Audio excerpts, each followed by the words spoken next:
Cool. So you guys were picked third in the upcoming preseason ARC poll. Can you just kind of talk about how you use that to talk to your team?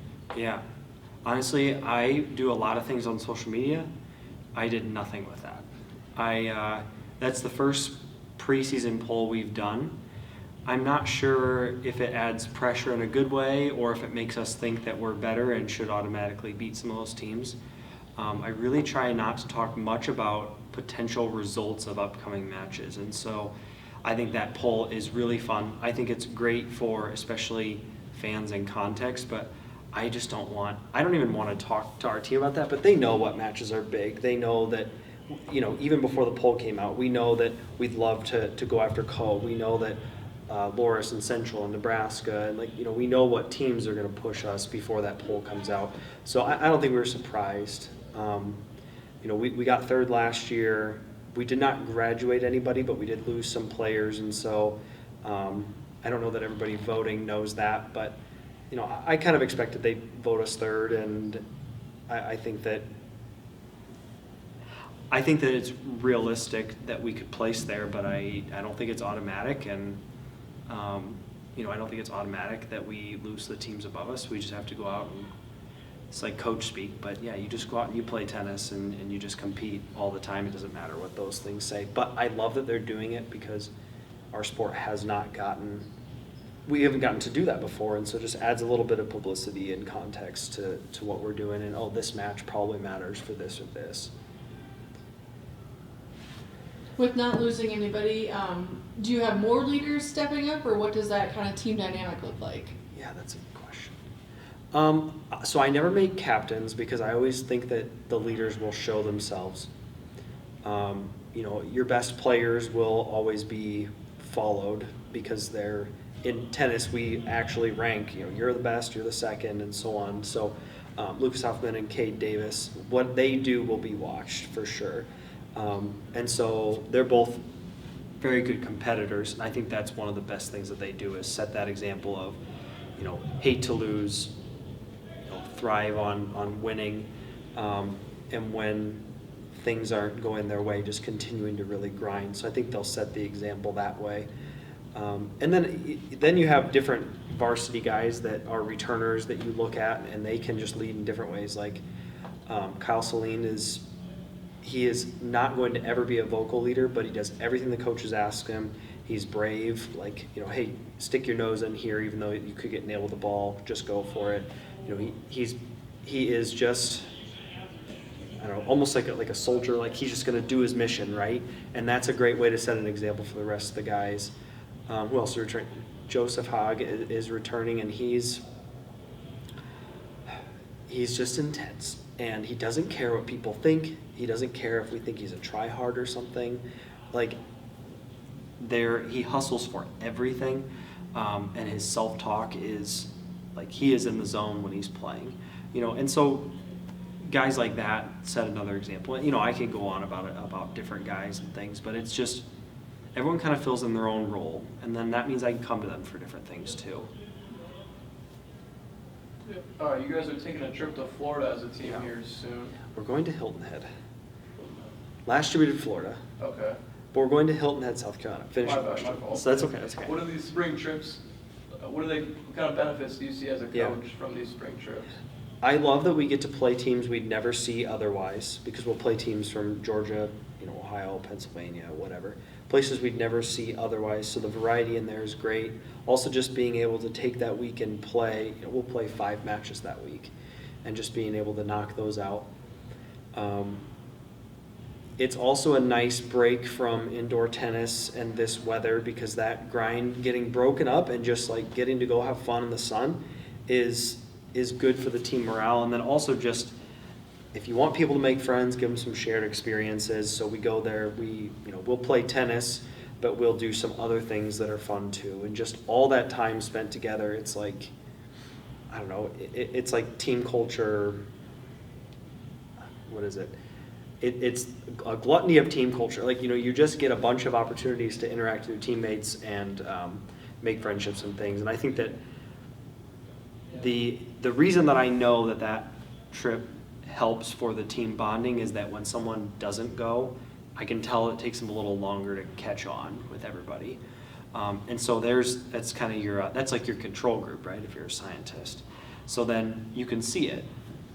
And if the team is close, they have more fun at practice, and practice, like, they want to come. And when they want to come, the practice is better. And when you love your teammate next to you, you battle harder when things are tough. So spring break is something that I think is very valuable match-wise, but then, you know, the team culture, the experience, a lot of the memories, you know, you talk to graduates, a lot of the memories come from those trips. A lot of the stories come from those trips. With your sport having somewhat of a, you know, split season, few matches and competitions in the fall, majority in the spring, what have you seen either maybe in big jumps or things that the team has really improved upon in that time? Let me think through people. Okay, so I'll try to give a couple examples. First thing is that we have a bunch of first years. Ashley Stapley, Kellen Jones. I hope I'm not going to forget people. Shimon Yanakura is a second year. I'm trying to think of who else I just saw on the courts all the time. Eli Swanstrom is a first year. Geez, I'm sorry if I'm forgetting people, but basically, Ryan Mignery, like these new guys took advantage of the fact that they have indoor courts and they have them as much as they want them. Declan Schussler's and their freshmen, like, they were out there playing, and so I got to see, here's what happens when you take them from a high school setting where it's hard to get indoor time, where it's harder to find someone to play with all the time. So I saw a lot of them jump up just in their ability, like, you just look at their shots, and their shots are better.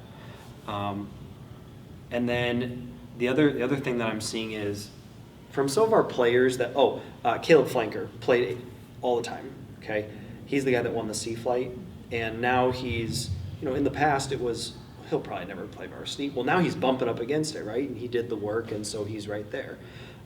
He's a guy to watch. But then you look also at guys like Jeff Miller and Joseph, and they played, we've done a lot of split squad stuff. They were often playing in the top, you know, 2-4 guys. So they've already played high-level varsity matches. Now they've been playing 5 and 6 last weekend, and so they're ready to go. You know, and those guys, the match experience is showing. Like, they just, while they weren't on varsity regularly last year, it does not look like that. So even though we lost some guys, we have guys that are ready to step up and step in. Kyle Saline is one of those guys that when I'm making him play better people, he's playing better. So he's playing better every day, and he played 3 last weekend. Last year he was playing 6. So we need him to do that, and he is doing that.